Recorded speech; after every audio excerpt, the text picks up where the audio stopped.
Olá todo mundo! Bom, hoje eu queria trocar uma ideia com vocês nesse vídeo, não particularmente de física, mas eu queria falar de uma coisa mais geral. Eu queria falar um pouquinho sobre ciência.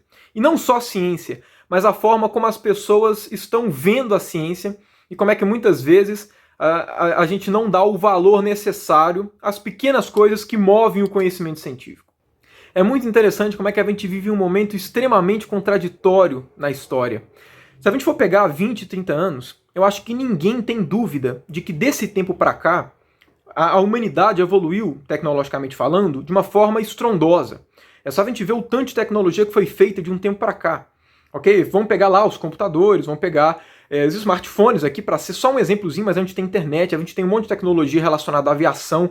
Enfim, eu poderia perder um tempo aqui falando tanto que as tecnologias evoluíram em um curtíssimo intervalo de tempo. Eu acredito que grande parte das pessoas reconheça que a responsável por toda essa evolução tecnológica é a ciência. A ciência tem se mostrado a cada dia, né, com os avanços tecnológicos e com a qualidade, com o avanço da qualidade de vida do ser humano, a ciência tem se demonstrado ser um método muito eficiente para a produção de conhecimento e principalmente para a produção tecnológica. E quando eu digo que a gente vive num momento muito contraditório, é porque a ciência não é uma invenção recente. O ser humano trabalha com o método científico, trabalha no meio científico, né, com a ideia, com o pensamento científico, já tem alguns séculos.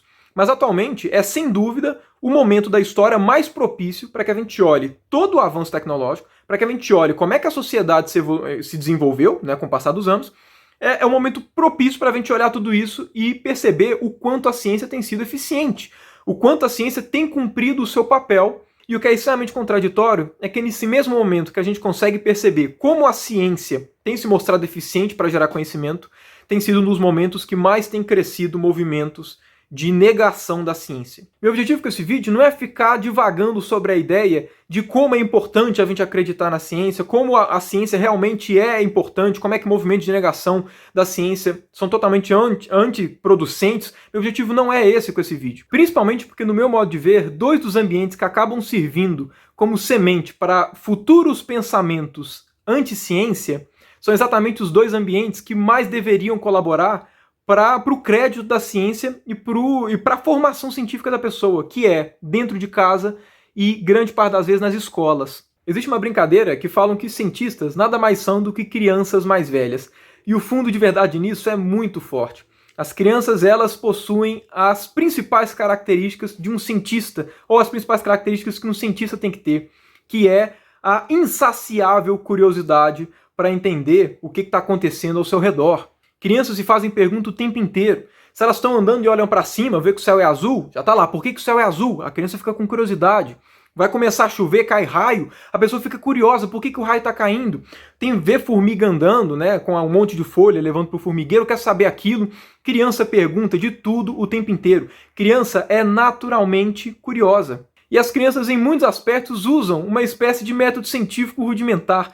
Diversas das perguntas que crianças eventualmente tenham, se são acessíveis por meio de testes que elas podem fazer, as crianças vão testar. Criança tem um ímpeto do cientista, ou pelo menos o ímpeto que o cientista deveria ter, né, claro. Muitas perguntas, né, como é de se esperar, claro, a criança não vai saber responder sozinha ou fazer experimentação. Ela recorre exatamente ao mecanismo que ela tem à sua disposição para tentar fazer esse tipo de coisa, que é perguntar para os pais. E quem nunca viu pais responderem às crianças com as suas diversas dúvidas, como, para de perguntar, ou, e se é assim, por que sim?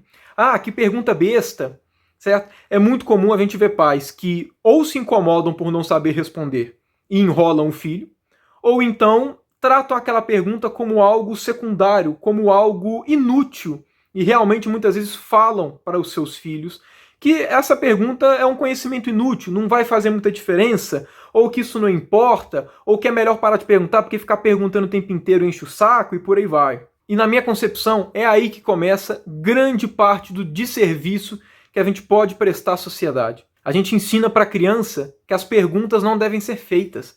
A gente faz a criança pensar que as perguntas que ela tem são perguntas bestas. E a gente faz com que ela pare de ter a curiosidade na marra.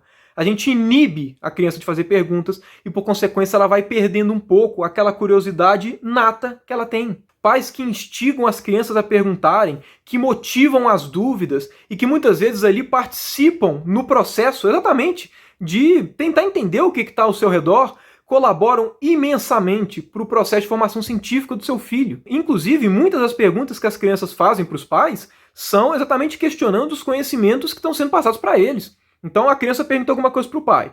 Aí o pai responde de alguma forma, o que a criança fala? Por quê? Por que é assim? Por que é assado? Aí o pai explica, né? Quando explica, claro. Aí a criança chega e fala, por quê? E uma sequência de porquês infinitos.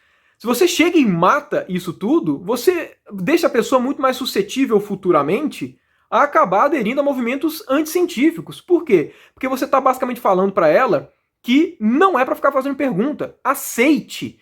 E você aceitar sem questionar é exatamente o que nutre o aparecimento, né, desses movimentos anti-ciência. Mas aí tudo bem, você chega e fala, não, os pais acabaram inibindo o filho de fazer perguntas, mas ele vai para a escola, ele vai ter contato com professores que sabem o conteúdo, ele vai ter contato com um monte de conhecimento, ele vai voltar a ter esse ímpeto.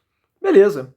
O que acaba acontecendo? O aluno vai para o colégio e se depara com a forma com que nós passamos o conhecimento. Para você que está no colégio, né, está vendo isso de forma evidente, mas para você que já saiu, é óbvio que você vai se lembrar. O ensino da forma como a gente tem não valoriza você entender o conteúdo. A gente está num sistema educacional, a educação de uma forma geral, ela é passada com um tom de decorar. Depois, reparem bem, os alunos que tiram boas notas não necessariamente são os alunos que sabem o conteúdo. São os alunos que decoraram de forma mais eficiente. Quantas vezes você que está no meu vídeo deve ter estudado horrores para uma prova, estudou, não estava sabendo nada da matéria, decorou um monte de coisa, chegou na prova, vomitou tudo que tinha na cabeça, foi bem na prova, mas aí passou o dia, acabou a prova, no dia seguinte você não lembrava mais de nada. Mas tá lá, você chega e tem uma nota boa.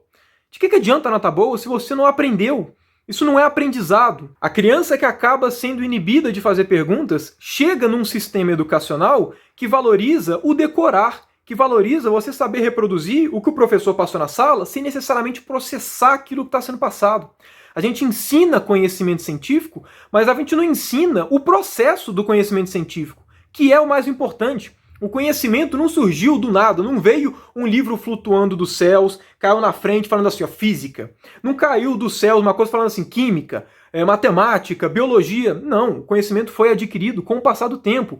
E é extremamente importante que a gente valorize a produção do conhecimento científico entre os alunos. E a gente acaba chegando ao cúmulo de um aluno ao final do terceiro ano que não aprendeu nada, apenas decorou e vomitou na prova, mas que não consegue fazer raciocínios básicos com as coisas que aprendeu. As escolas têm a obrigação de despertar o ímpeto científico nos seus alunos, fazê-los aprender de forma crítica e entender também como é que o conhecimento científico foi gerado, não simplesmente os resultados e não simplesmente só jogando na prova tudo que foi decorado. O aluno tem que internalizar e de forma crítica, principalmente porque o ser humano, naturalmente, ele busca o conhecimento. O ser humano ele questiona quando ele é instigado. Se a escola não promove isso no aluno, outros meios acabam promovendo. E muitas vezes esses outros meios não têm nada a acrescentar, muito pelo contrário. Um exemplo que eu acho legal a respeito disso é que, bom, muito provavelmente deve saber que eu sou professor de física, eu dou aula num cursinho pré-ENEM, num cursinho popular, e sempre quando eu sou responsável por passar a parte de gravitação universal, eu sempre, né, a parte de gravitação de Newton, eu sempre comento um pouquinho sobre os terraplanistas. E de forma geral, sempre quando eu vou falar de terra plana, os alunos, né, sempre têm aquele pensamento do tipo, nossa, como é que alguém acredita que a Terra é plana? Nossa, é sério que isso existe? De forma geral, os alunos acabam ridicularizando as ideias da Terra ser plana. Sempre quando isso acontece, eu sempre chego para eles e falo o seguinte, ok, vocês aí estão falando, nossa, como é que alguém acredita que a Terra é plana? É óbvio que a Terra é esférica. Então vamos lá, todo mundo que está fazendo isso daí, me fala 3 motivos por que a Terra não é plana. E aí a sala sempre fica em silêncio. E isso é muito interessante, como é que os alunos aprendem tudo sem questionar nada. Um terraplanista tem muito mais um ímpeto científico do que muitas outras pessoas.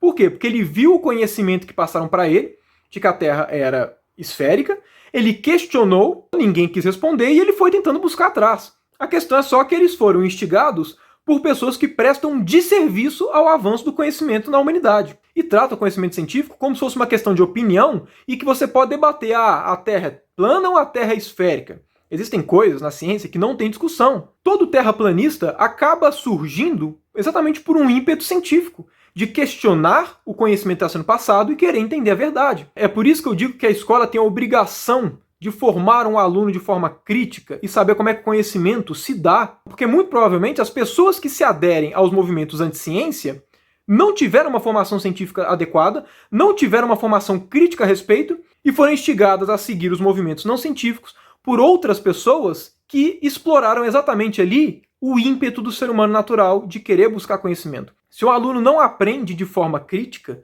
ele vai aceitar o que passarem para ele com os mínimos argumentos. Por isso que, para mim, tão importante quanto você lutar contra as ideias não científicas, né, tentar mostrar para as pessoas como é que isso só prejudica o avanço da humanidade e como é que a ciência é, sim, extremamente importante para o avanço tecnológico, tão importante quanto isso, a gente também tem que ficar ligado para como nós estamos lidando com a formação dos nossos jovens cientistas. Porque lembrem, a ciência é feita de cientistas que com o passar do tempo morrem, e os futuros cientistas são aqueles que estão nascendo agora ou que vão nascer nos próximos anos. Portanto, para pôr fim aos movimentos anti-ciência, nós não temos somente que nos preocupar com tentar espalhar a ciência entre a sociedade atualmente. Nós temos principalmente que ficar espertos em como nós estamos formando os nossos futuros cientistas. Mas bom, era basicamente isso que eu queria falar nesse vídeo. Se você gostou, não deixe de dar o seu gostei, certo? Se inscreva no canal e não deixe de ativar o sininho para não deixar de receber as notificações dos próximos vídeos. Claro, compartilhe com seus amiguinhos se você gostou dessa conversa e, claro, não deixe de comentar aqui quais são suas impressões a respeito, quais são suas opiniões com esses movimentos anti-ciência. Você concorda com o que eu falei nesse vídeo? Deixe aqui suas impressões, use os comentários a seu favor. No mais, obrigado por você que ficou até aqui e até o próximo vídeo.